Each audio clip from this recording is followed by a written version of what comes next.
Iya, saudara, untuk menjaga ketahanan pangan nasional jangka panjang, pemerintah merancang program food estate di sejumlah daerah yang merupakan konsep pengembangan pangan secara terintegrasi.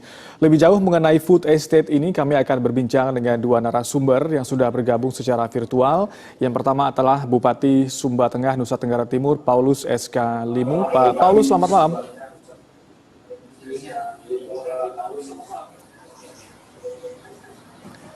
Pak Paulus, selamat malam. Selamat malam, oke. Baik, terima kasih Pak sudah bergabung. Dan juga sudah hadir bersama kami secara virtual Direktur Jenderal Tanaman Pangan Kementerian Pertanian Republik Indonesia, Pak Suwandi, selamat malam. Selamat malam, Ogi. Baik, terima kasih Sehat Pak. selalu. Salam sehat selalu untuk Bapak-Bapak. Baik, saya sebelum ke Pak Bupati, saya ingin ke Pak Suwandi terlebih dahulu. Jika kita menilik pengertian dari food estate secara harfiah adalah lumbung pangan. Tapi apa sebetulnya yang dimaksud pemerintah dengan program food estate ini? Apa yang disasar sebetulnya, Pak?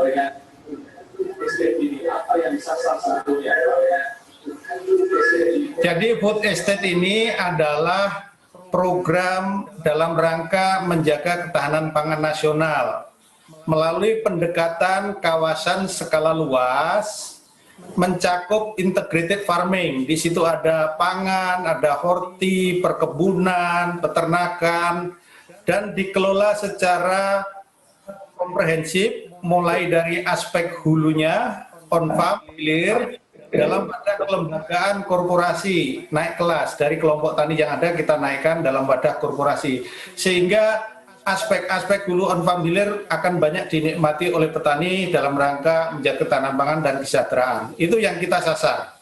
Baik, di mana saja daerah-daerah yang dijadikan sebagai pilot project lah begitu dalam program food estate ini?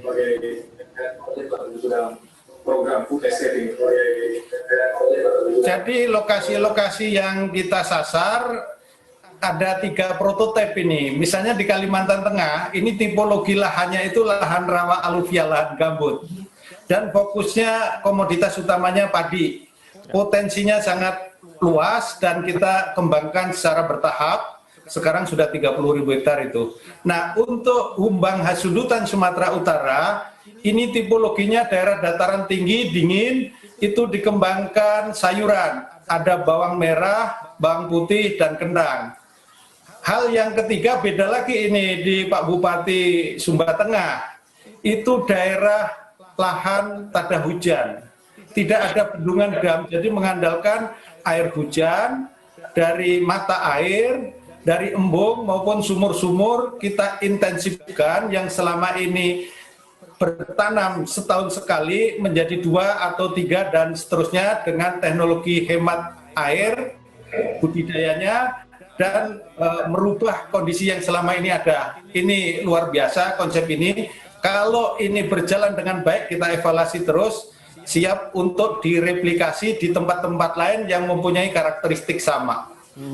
Baik, saya ke Pak Bupati, Pak Paulus, Sumba Tengah tadi disebutkan salah satu prototipe gitu ya, pilot project dalam program food estate di Indonesia ini. Sebetulnya seperti apa kondisi saat ini atau sejauh ini sektor pertanian di sana seperti apa, Pak Paulus?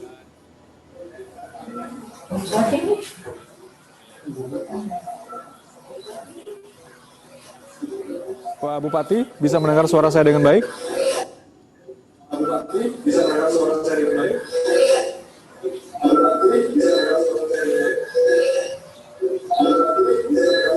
Baik, Pak Paulus.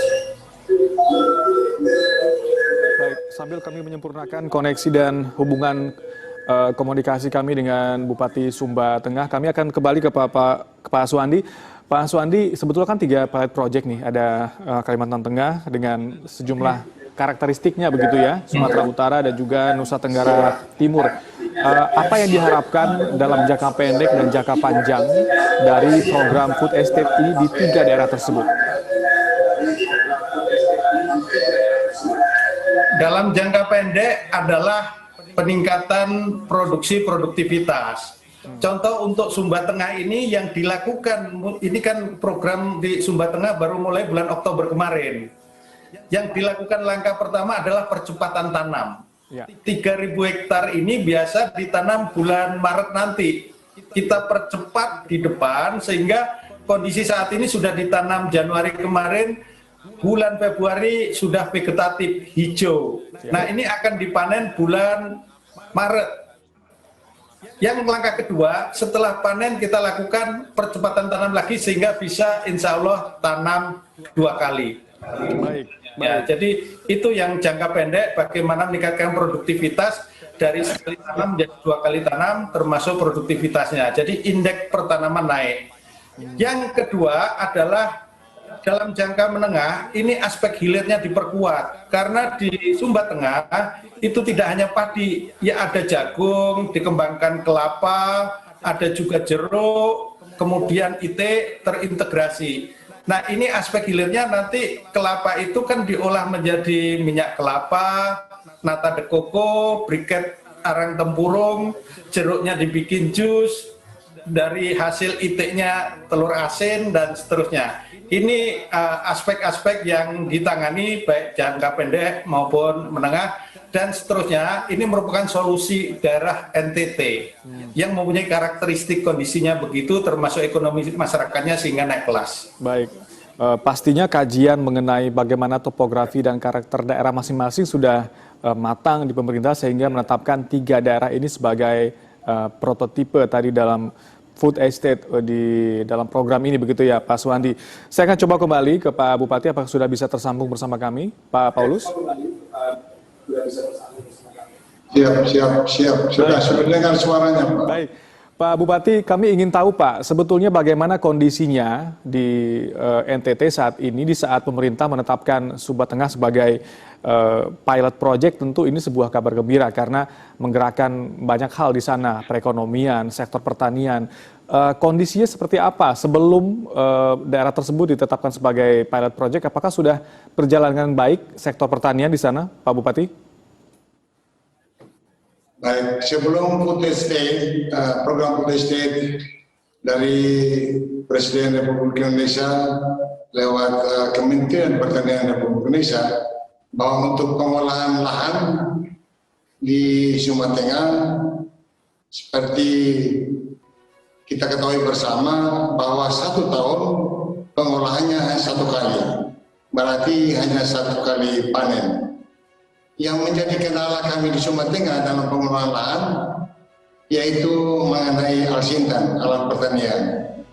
Biasanya sebelum food estate kami harus mengolah lahan itu sampai dengan bulan Maret.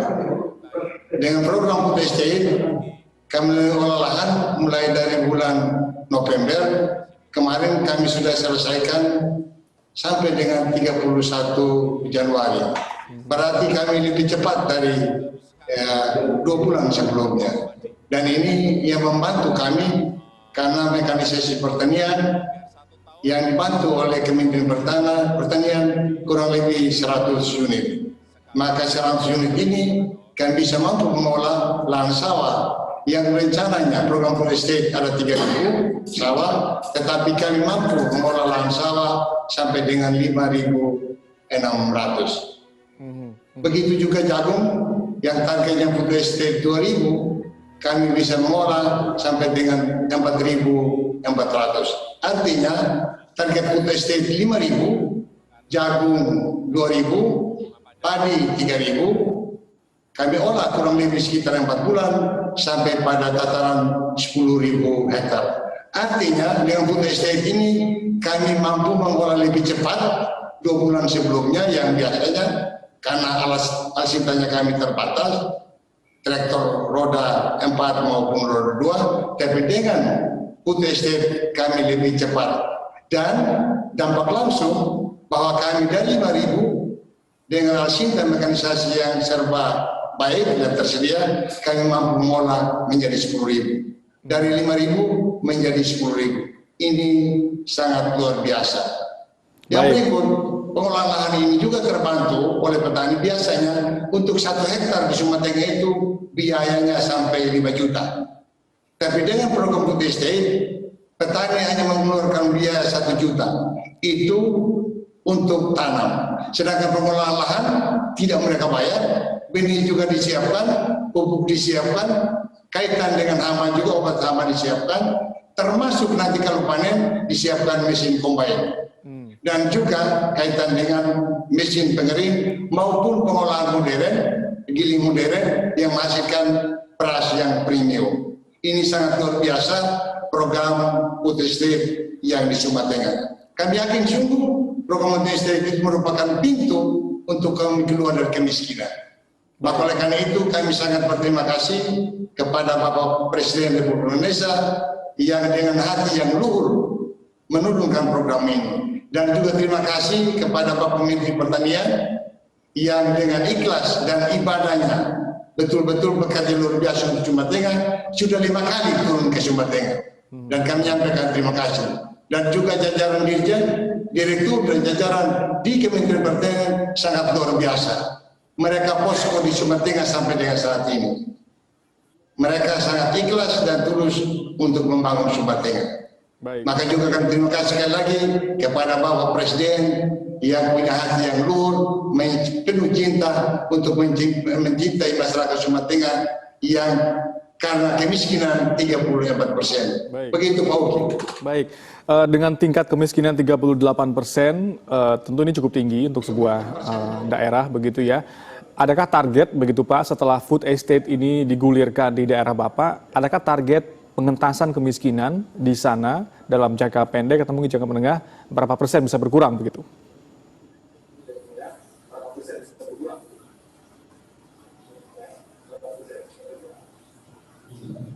Target penurunan untuk kemiskinan, memang untuk menurunkan angka kemiskinan 34% itu butuh proses. Ya.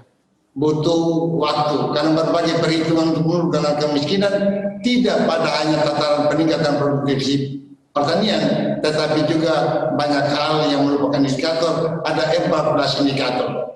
Tapi kami yakin sungguh dengan peningkatan produksi pertanian, katakanlah 1 hektar itu yang biasanya hanya rata-rata 3 ton, tapi dengan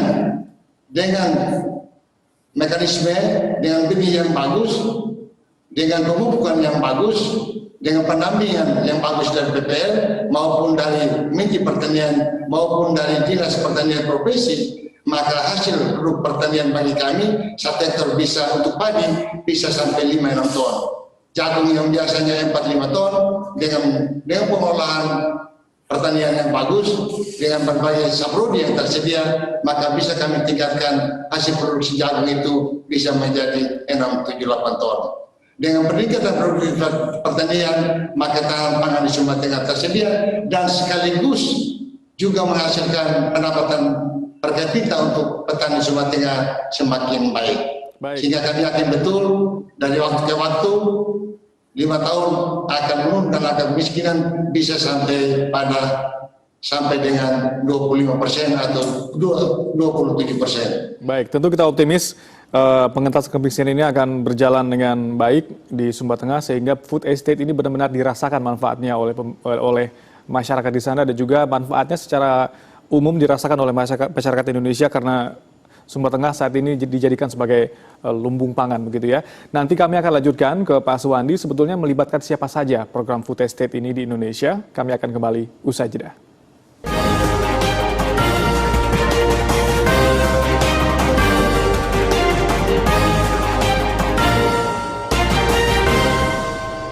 Anda kembali bergabung di Dialog Indonesia Bicara. Kami masih membahas mengenai program food estate di sejumlah daerah yang ditujukan untuk menjaga ketahanan pangan nasional jangka panjang. Kami masih bersama Bupati Sumba Tengah, Paulus SK Limu, dan juga Dirjen Tanaman Pangan Kementerian Pertanian Republik Indonesia, Suwandi.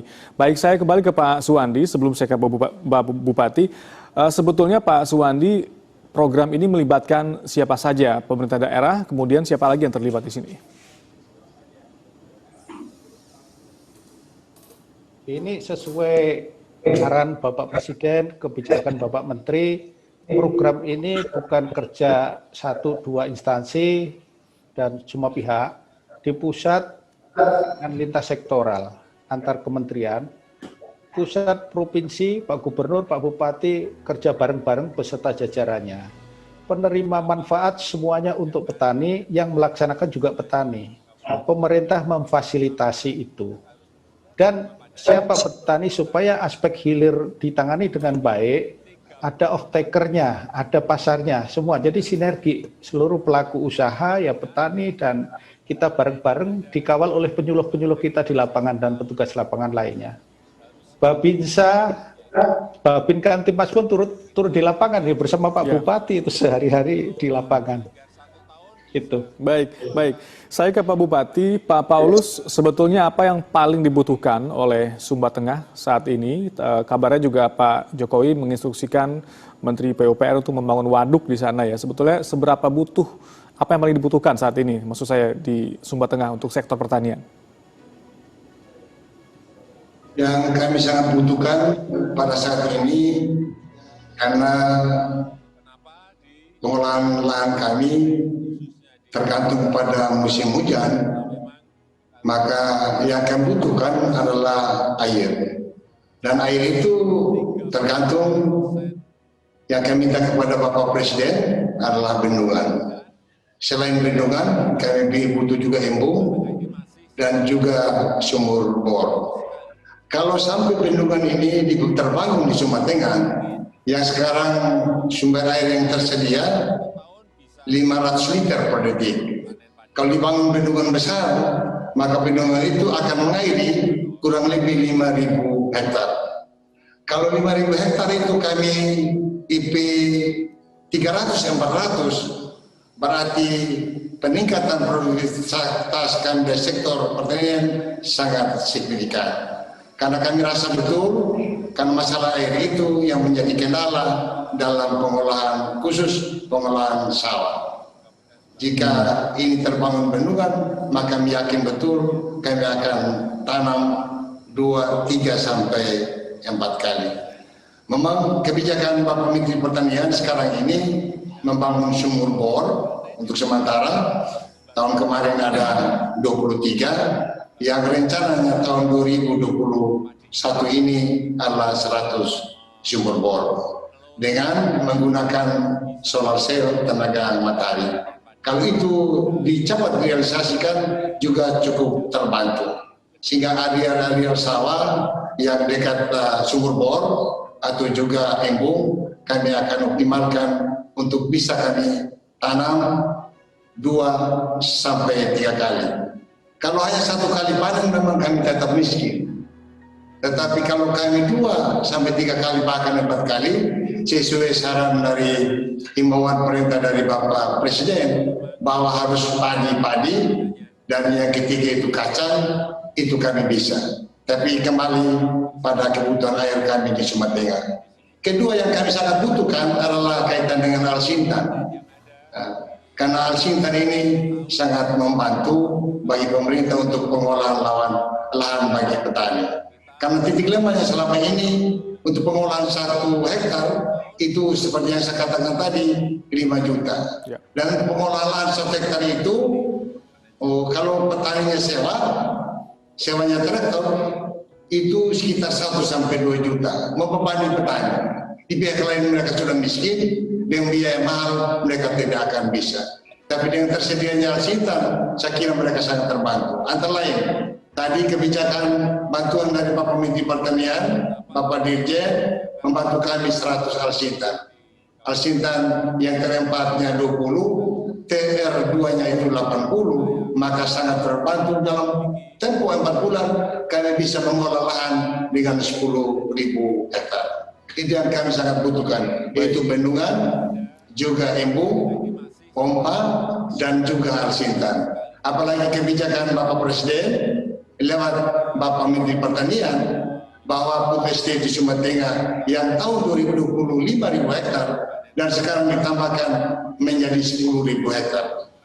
Kalau penambahan jumlah luas area PUPST 10.000 hektar, maka dengan sendirinya kami butuh Al-Sintan. Dan tidak kepada CPCL yang 10.000 orang, 10.000 CPCL, tetapi di luar CPCL juga masyarakat Sumba Tengah sangat membutuhkan. Karena luas lahan pertanian kami sekarang ini yang terolah itu ada 45.000. yang dibantu oleh food estate baru 10.000. Berarti masih sekitar 30.000 lebih yang kami belum olah, yang sangat tergantung dari mekanisasi dari alutsista. Sehingga Bapak Suwandi, kalau 100 tidak cukup, minimal 300 baru kami mampu olah lahan kami yang seluas 84.000 hektar. Baik. Kalau 10.000, kalau perlu tambah lagi 20.000, 30.000, itu baru kami tidak miskin. Baik, Pak Kemarin Paulus. saya sampaikan kepada Bapak Presiden, kalau Bapak sudah ada di Sumatera Tengah, kami tidak akan miskin lagi. Baik. Selamat tinggal kemiskinan. Selamat tinggal kemiskinan. Saya kira begitu, Dengan Bapak. panen yang bisa 2-3 kali dalam setahun, yang biasa cuma sekali. Tadi Pak Bupati mengatakan kalau masih sekali panen artinya Sumba Tengah masih akan miskin. Namun jika sudah 2 kali sampai 3 kali akan bisa menekan angka kemiskinan. Pak Suwandi, terakhir bagaimana menjawab kebutuhan dari Pak Bupati tadi? Sekaligus saya ingin tanya, adakah kemudian daerah lain yang tengah dijejaki pemerintah untuk bisa dikembangkan pula food estate di daerah tersebut? Terima kasih. Ini Pak Bupati ini harapannya sama dengan Pak Menteri. Ya. Saya siap mengeksekusi apapun potensi yang ada, kita kerja bareng-bareng, Pak. Kita garap lagi. Untuk NTT, lokasi selain Sumba Tengah sudah dirancang dan disiapkan Kabupaten Belu. Sumber airnya dari bendungan Rotiklot. Cuma sekarang lagi proses infrastruktur saluran sekunder dan tersiernya. Kalau itu sudah tercapai bisa digarap di daerah Belu dan itu saluran airnya bisa sampai ke Kabupaten TTU. Yang berikutnya juga sudah disiapkan untuk wilayah Maluku itu di Kabupaten Buru dan nanti berlanjut ke provinsi-provinsi lain dengan tipologi dan karakteristik sesuai dengan model-model yang kita kembangkan. Nah, terus berlanjut dan ini memang seluruh wilayah sangat potensial sebagaimana di Sumba Tengah. Baik, artinya Tengah. masih ada daerah lain yang tengah dijajaki pemerintah untuk dikembangkan lumbung-lumbung pangan lainnya begitu ya, Pak Suwandi? Ya, betul. Terus maju terus kita galakkan konsep-konsep food estate ini. Walaupun kita punya model-model yang lain, tapi kerangka besarnya pola-pola food estate untuk pangan ini saya kira salah satu solusi yang bisa diandalkan untuk menjaga ketahanan pangan sesuai kebijakan Bapak Menteri. Semoga daerah lain bisa dikembangkan pula dengan karakter daerah masing-masing, komoditi apa yang perlu dikembangkan di sana sehingga bisa menjadi sumber pangan juga bagi tidak hanya daerah namun juga secara nasional. Terima kasih Pak Paulus SK Limu, Bupati Sumba Tengah sudah bergabung bersama kami dan juga Pak Suwandi, Direktur Jenderal Tanaman Pangan Kementerian Pertanian Republik Indonesia sudah bergabung. Selamat malam dan salam sehat untuk kita semua, Bapak-Bapak. Terima kasih. Ya, dan tentu kita berharap program food estate ini tidak hanya mensejahterakan petani di daerah namun juga mencukupi kebutuhan pangan nasional sehingga Indonesia bisa berdikari dengan swasembada pangan. Demikian Dialog Indonesia Bicara, mewakili kerabat kerja yang bertugas kami mengucapkan terima kasih atas perhatian